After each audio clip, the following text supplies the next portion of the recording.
At the bottom was what are called the homeostatic needs. You know, we have to breathe, we have to drink, we have to eat, we have to excrete, we have to regulate our body temperature. So and any of those things. I mean, if you're naked outside in the cold, or if you haven't eaten in 2 days or whatever, you know, you're going to be pretty much thinking about that and nothing else. Once those needs are met, then you get concerned with safety.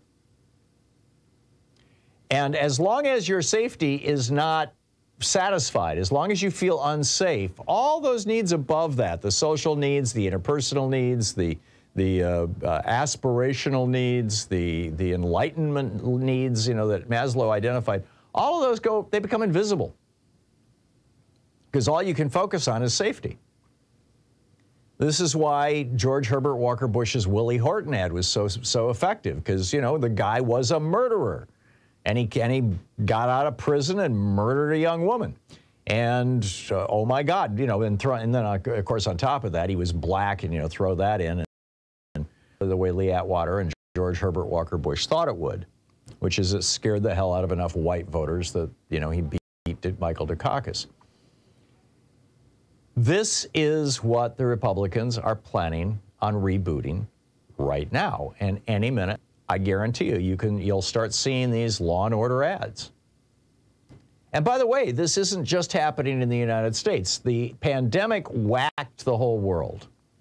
And as a consequence of that pandemic, and the whole world being shut down for basically most all of 2020 and early 2021, starting from March 2020 and, you know, through the fall of 2021, you had, you know, industry unemployed, you had businesses shutting down, you had huge surges in homelessness in every country in the world, huge surges in property crimes in particular. And then as we came out of the pandemic, we started seeing surges in murders. This is not unique to the United States or to Portland. I use Portland as the example in my article.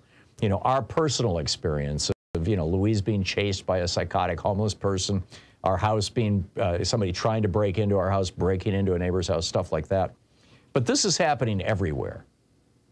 And it's not the cause, you know, it's not the fault of, you know, broadly speaking, it's not the fault of one or another political party, although the mental health crisis in the United States can be tracked back to Reagan. Carter had passed legislation that enhanced and strengthened our mental hospital system nationwide. Reagan not only repealed that, but he then cut all mental health services fully by 30% right across the board at the federal level. So, you know, here we are. Here in Oregon, a federal judge just ordered the release of 100 patients from the state's locked psychiatric hospital. There's an article over at willametteweek.com. All of these people are facing criminal charges. All of them are mentally ill. All of them are violent. And yet, the federal judge says, you know, you've only got 700 beds. You got 800 people. You got to get rid of these people. Put them back on the streets. Isn't that sweet? Maybe he's a Trump judge. I don't know what the deal is. But, you know, this is why, because when your safety is threatened, you will do pretty much anything. This is why the Republican Party is going to focus on this. This is why Sweden just elected a hard right government, because they've had over 500 bombings in the last 4 years. Their murder rate, their gun violence rate is higher than any other country in Europe. This is why Italy just elected a hard right government, and they're going to have a neo-fascist admirer of Benito Mussolini in their prime minister's office in the next week or so. This is why you've got, you know, Marine Le Pen giving Macron a serious run for his money. This is why the Alles für Deutschland, the AfD, the right-wing German party, is up to the point where it's serious and competitive. This is happening all over the world. Indira Modi, the president of, is using Law and Order and using it against, frankly, Muslims. You know, it's a wonderful gift to right-wingers who want to exercise power all over the world, this rise in crime that we're seeing.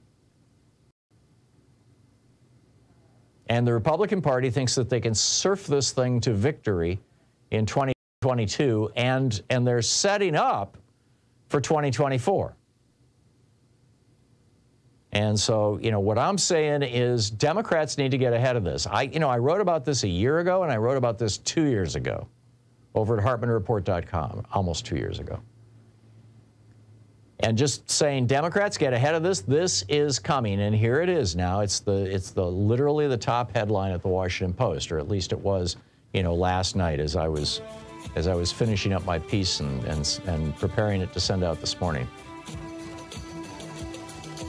Are you, have you been the victim of crime in your community? Are you seeing, particularly if you live in a blue area where the Democrats are in charge, are you seeing a robust response to crime and mental illness and homelessness? And if not, what can we do about this?